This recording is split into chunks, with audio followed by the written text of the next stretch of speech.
From unsolved mysteries to unexplained phenomena, from comedy gold to relationship fails, Amazon Music's got the most ad-free top podcasts, included with Prime.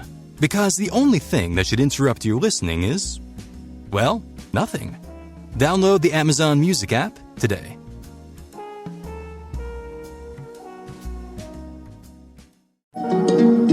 Hey everybody, I'm Mikey Andersen, and this is Fantasy Avenue, where each week we talk about everything you need to know in the world of fantasy football. Hello, and welcome to Fantasy Avenue. This is Season 3. We're back.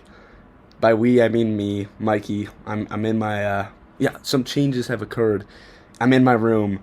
Got a lot to talk about, and we're going to hop right into it. This is going to be an NFL draft-themed episode. We're going to go over all the rookies that are going to have fantasy impact, and we're going to talk a little bit about them. So anybody in Dynasty Leagues, listen up, because these are the dudes you're going to be drafting. If not, still listen up, because these are the rookies that, will have some fantasy impact.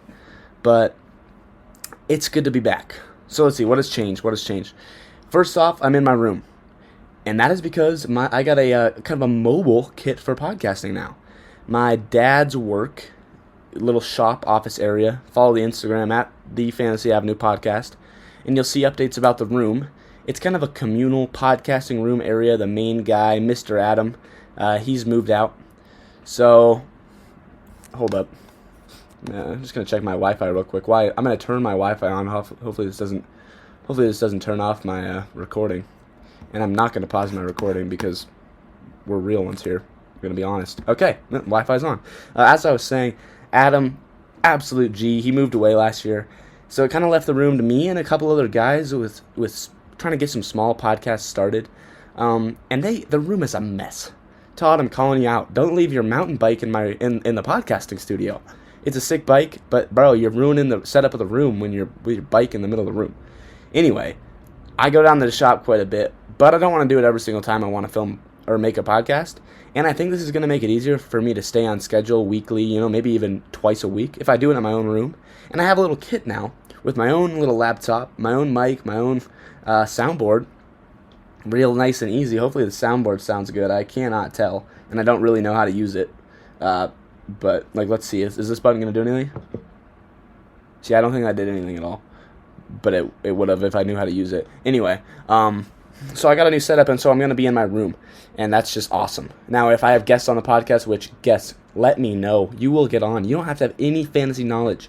Just come to the shop, then afterward we'll go to Taco Bell or something, right? Just come and talk about, it doesn't even really have to be football, because half my listeners are just here to listen. They're not here for the football advice. So if you are here for the football advice, listen up. This is about to be a big episode. But if you're not, guests, come on the podcast and just talk about random crap. Nobody really cares. And that's really the only changes we got. Season 3, still looking to monetize. Fantasy Avenue is a monetized company now. So that's big. And we're going to look to get some ads. Come on, Bomb Snow, magazine, put me in the magazine, put some ads in the magazine, let me do an advertisement on the podcast for some money. Bomb Snow, you're the first caller, because I have a Bomb Snow in my on my desk right now, basically in my hands. So I'm picking you. Reach out. And that's the intro. Wow, 3 minutes 18 seconds of pure bliss. I love that. And we're gonna hop right into the episode now. So if anyone is here just to listen to me talk, you can go now. If you want to lock in for some real football, it's coming your way right now. Let's go. So the NFL draft. This is an important episode. I really want to go before the official kind of fantasy draft season starts in August, right? So over the course of the rest of June and into July, I want to talk about my rankings of the individual position groups. But a lot of dynasty drafts are happening right now. One of mine is actually happening as we speak. Picked up Xavier Worthy with my first pick, 11th overall, because I actually traded I'll get to that point later. I traded away my first round pick to make a move, and I still didn't win the league, so that kind of hurt. But dynasty drafts are happening right now, so it's important we get that information out there. And if not, it's just important to start with the fantasy draft and we move on. Coop J Walk, you were telling me to do an episode, telling me to do a rookie episode. Well, here you go. This one is for all the boys. Let's go. Let's hop into it with some quarterbacks. We're really going to go over my top 5 kind of at each position, really relevant guys, the reasons I think they're kind of higher than another at each position, and that's going to be this whole episode. So first of all, quarterbacks. Obviously, Caleb Williams. Caleb Williams is going to go first overall in a lot of dynasty drafts. Whether you think quarterbacks are that valuable in fantasy or not, this guy is the closest guy in this draft we have to, like, not necessarily a LeBron level, like, oh, this guy's going to be the GOAT. But out of any of these dudes, he's the only one that people are talking about as saying this is like a savior. Him and Marvin Harrison. Marvin Harrison, on the other hand, should be your first overall pick. Okay? Don't take a quarterback first overall. Take Marvin Harrison, the best player in the draft for, like, I feel like a couple, like, there's about 5 draft classes in the last 10 years that he would have been the best player easily. And so that's where you should go. If you really need a quarterback, though, Caleb Williams is the only surefire thing. After him, it's a pretty steep drop-off, kind of like my dad in his 40s. The athletic ability had a pretty steep decline, but he's still there. And these guys are still there, too. Let's talk about it. Sorry, Dad. A stray is going to happen every once in a while. I don't have any siblings to poke fun at, so I got to poke fun at you. I'm sorry. Number 2 is Jaden Daniels. Went number 2 in the draft, and he's, in terms of talent and I think ceiling, right, the best he could be, he's up there. He's going to be a good player, I think. And Washington, for all the, smack that gets talked about the Commanders and how they're just a laughing stock, coming from a Broncos fan, they're a laughing stock. That's how you know it's bad. Because we have just given up. Like, we don't want to win. I don't think the Broncos even want to win a game anymore. Like, I'm pretty sure we got, like, a deep strategy that no one knows. Some, like, contract where, like, the Broncos will, like, win a Super Bowl in 10 years if we just try not to win for the next 10 years. So I think that's what we're going to go with. And 2034, we're winning the Super Bowl, baby. Anyway, Jaden Daniels is going on to a team that's actually sneaky good. The Commanders are sneaky good this year with some pickups in free agency, and I think he's going to have a pretty good year in terms of rookie quarterbacks. After that, it's a pretty weird situation. You have Bo Nix to the Broncos, J.J. McCarthy to the Vikings, and Drake May to the Patriots. Now, Drake May is, I believe, the most boom or bust product of those 3. I think he has a chance to be like Zach Wilson. He kind of looks like him. Could be Zach Wilson. Or he could be, like the next athletic, like Josh Allen type of athletic quarterback with an arm. So there's a lot of boom and bust there. Take it as you will, right? Whereas J.J. McCarthy and Bo Nix, they're, I think, both safer options, more pocket passer dudes. But I don't believe that they're ever. I think Bo Nix and J.J. McCarthy's peak in terms of free agents, in terms of fantasy, will be like Jared Goff level. It's a top 6 fantasy quarterback, but they're never going to go out and beat the Patrick Mahomes or the Lamar Jacksons of the year, right? Which, hey, the Broncos don't need that. We just need capable quarterback play, baby. And maybe your fantasy needs that too. Maybe that's the thing you're missing is just 20 points a week from your quarterback. Those guys might be able to give it to you. I don't know. The rookies never really know. The last dude in the licks is Penix. The only reason I believe Penix is a better prototype and a better fantasy profile than May, JJ, or Bo. Except he's behind a dude that just got a 4-year, $160 million deal, Kirk Cousins, right? So you're like, in terms of, if it's a dynasty league, I'm saying pick Penix with like the last pick of the draft because I think people are going to stay away from him. If you have, like, I have Josh Allen in my dynasty league. I am 100% targeting Penix because I'm not going to need a quarterback for 5. Like, I don't know how long this league's going to go, but if this league's still going in 5 years, fine by me, right? The odds that I pick some like mediocre 7th round running back with my last pick of my dynasty draft and he gets cut are way higher than Penix not working out. So I'm going to just keep Penix on my bench. That's like my hope for maybe 3 years. And if he wins a starting job and starts balling out, all of a sudden I got a quarterback competition between Josh Allen and that's my strategy. You can take it as you will, but it's going to take some time. There's the quarterbacks, okay? You got the top tier, right? It's like in my imagination, I imagine an ice cream cone. You have the cherry on top. You have some kind of good ice cream. It's getting a little warm. Then you have that first bite in the cone when you weren't trying to bite the cone. You're trying to get the last of the ice cream, and your teeth sink into the crunchy cone, and you're like, oh shit. That's like Drake May, JJ, Bo if they don't work out, right? And then Penix is like that, like little gooey, like that how the tip of the cones are chocolate at the very bottom. So the last bite you get is like a little bit of melted ice cream with a chocolate like solid chunk. Could be good in a little while, but you're not going to have it right now. That's kind of my analogy of the quarterbacks. Let's move on to, I don't know what just happened. Let's move on to running backs. Running back, Now, in my league, I need some running backs, and my God, the running backs suck. I only have their last names written down. I'm sorry. Like, I don't even know any of them besides Bucky Irving because I'm a Oregon fan, and Blake Corum because they won the national championship. But most of these dudes, like, I couldn't tell you. I think it's Jalen Wright, maybe. I'm sorry. I have a tea time at 4. I'm recording this at 3:17. I'm not going to put the research into finding their first names for you guys. You're going to have to do it on your own. They're all rookies. I can tell you the teams they go to. So, you'll know who they are. But let's start out. Number 1, Brooks. Yeah, Brooks plays for the Panthers. He's going into the best situation out of all these running backs, and I believe he's the most talented. All these running backs, none of these running backs are going into a true starting role. The receivers were so deep this year, and the running backs were so not, which is unlucky for someone like me who needs to draft a running back. But he's going into the best situation, and I think has the best pure talent. Played his career at Texas for a long time behind Bijan Robinson, and he finally got a chance to prove himself, and he did. So I think he should be the first off the board. My number 2 is, I believe, Jalen Wright. He's in a similar situation with Benson, which, I can't even remember what team he's on, and Corum going to the Rams. All 3 of them are splitting reps. Oh, yes, Benson. Gotcha. Benson's going to the Cardinals. All 3 are going to be splitting reps. Wright's in a situation the Dolphins have a weird offense. They have a lot of running back substitutions. You saw Devon Achane get a lot of carries last year as a rookie, even though they had a true number 1, right?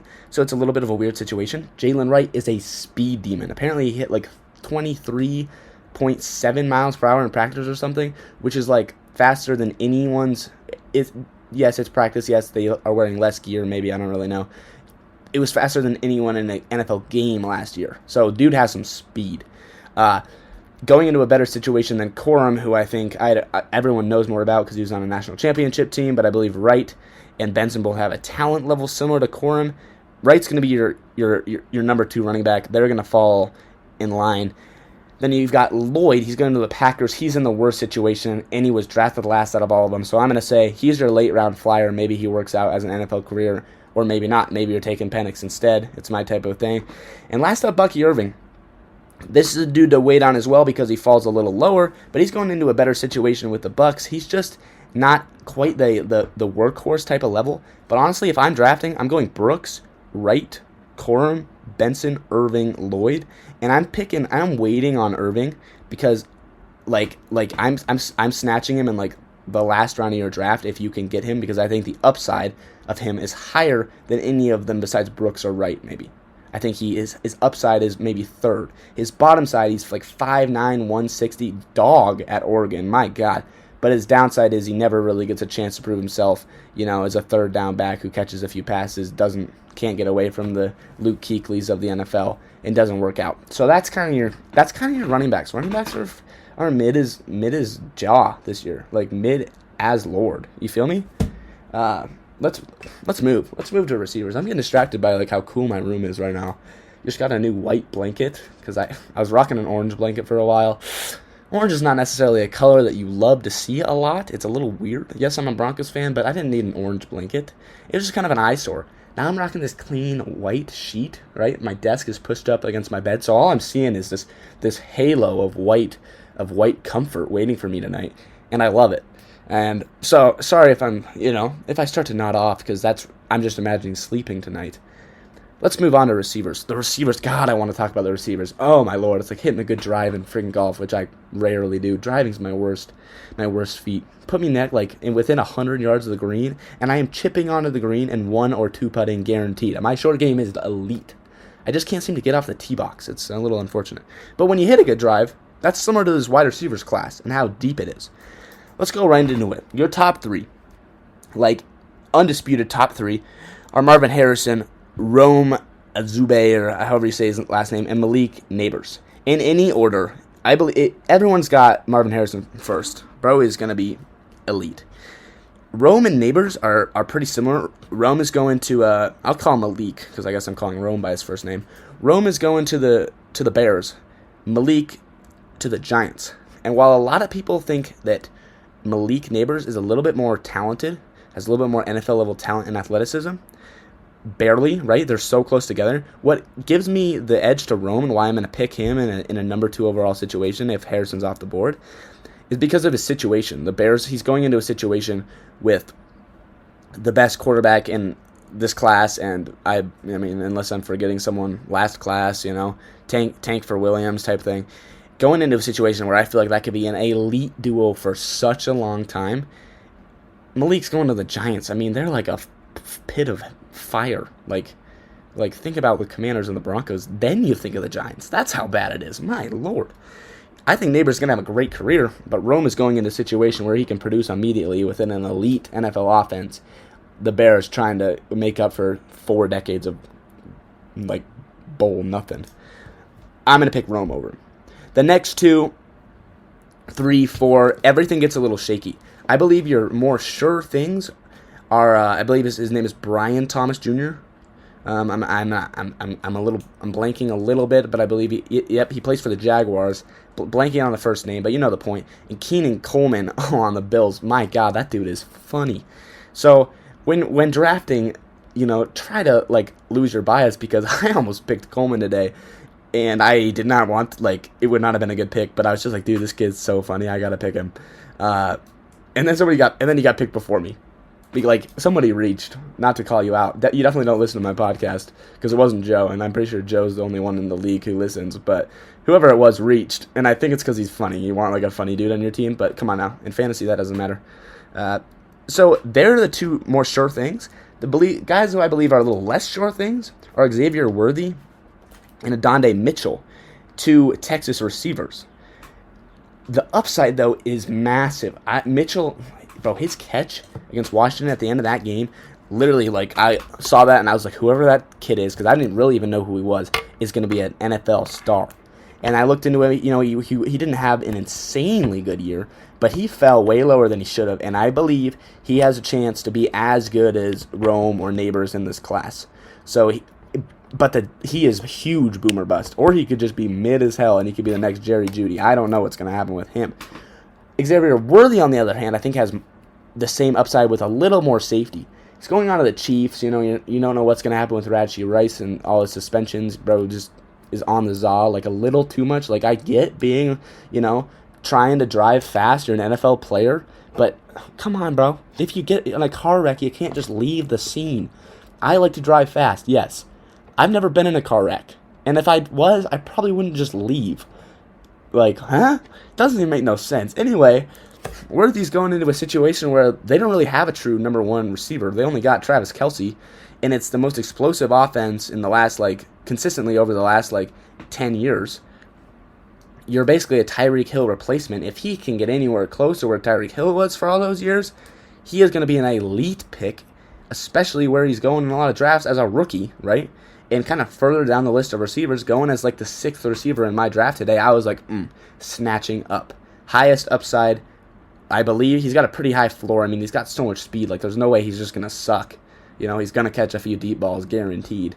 And he played good in college. So, I love that. I love him. I'm in some situations I'm going above Coleman or Thomas for him. It's really up to the reader. Go ahead and write your own story. I just give you the pen, the ink, and the paper, and you got to go ahead and write your own story, guys. But that's my story. And the last guy I got to talk about this. Bro came from Oregon. Bo Nix, baby. Went to the Broncos. This guy came from Oregon, too. His name is Troy Franklin.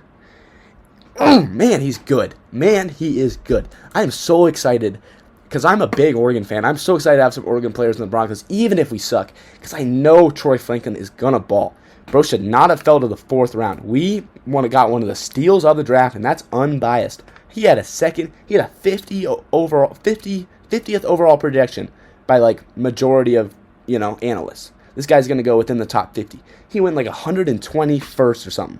What? First of all, I'm sorry, dude, but he's got a massive chip on his shoulder. He's going to a team to play with the dude he's just been playing with in college and balled out in college. The situation could not be better. All the Broncos have is Courtland Sutton. That's the only player on their entire offense that deserves anything, besides some of their offensive line, like Quinn Murnez, blah, blah, blah. They're good. But anyway, they got one playmaker on their offense. Now they got 2. And Bo Nix is like family freaking friends with him. So you go ahead and tell me that's a bad situation. He's not going to be anywhere high in anyone's list because of where he was drafted. Fantasy apps are just going to put him low. So I'm saying right now, this dude is going to be a guy in the 16th freaking round of your draft. Go ahead and reach for him. This is the type of thing with Penix. It's the type of thing with Franklin. It's the type of thing, with Bucky Irving. These are dudes that can ball out, and they're going to fall way down because they didn't get drafted high. But I believe he's going to have a hell of a year in terms of rookie receiver, depending on where you draft him. No, he's not going to be Rome or Neighbors or Harrison. But I think he could pull in that 4th spot. Hopefully, Worthy plays well too because I just drafted him in my fantasy league. But there's your receivers. Man, I just love football. My God, it gets me lit. We're going to chill out and finish with an easy one. I got a tea time in 30 minutes. So this is perfect. Oh, I just got a Snapchat from somebody that I like to Snapchat, so that's cool.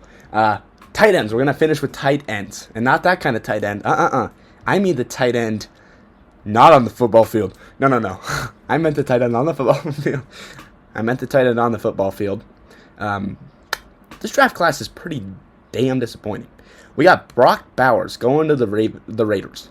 Now, this dude is an elite prospect, considered one of the best tight end prospects in, years, since, Kyle Pitts, in terms of pure athleticism. But he reminds me so much of Travis Kelce and George Kittle, of how he runs his routes, even how he looks. He's already balding. He looks like just a white suburban man, 32 years old, has a respectable family, His kid likes to play t-ball, and he's really just trying to get on his feet in life and not spend his whole budget on that boat, right? He gives off that vibe, but he's a dog.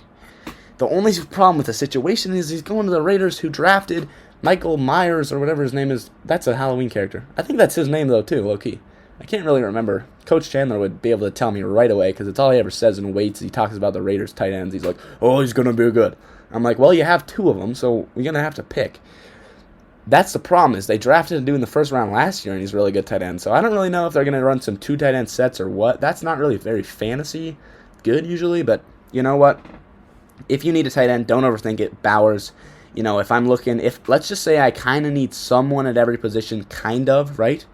I'm going Marvin Harrison first overall. I'm going Rome second. I'm going Neighbors third.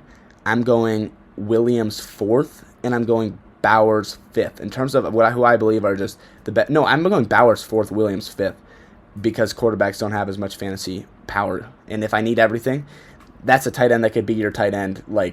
Yeah. In terms of dynasty leagues, he could be your tight end for 10, 15 years.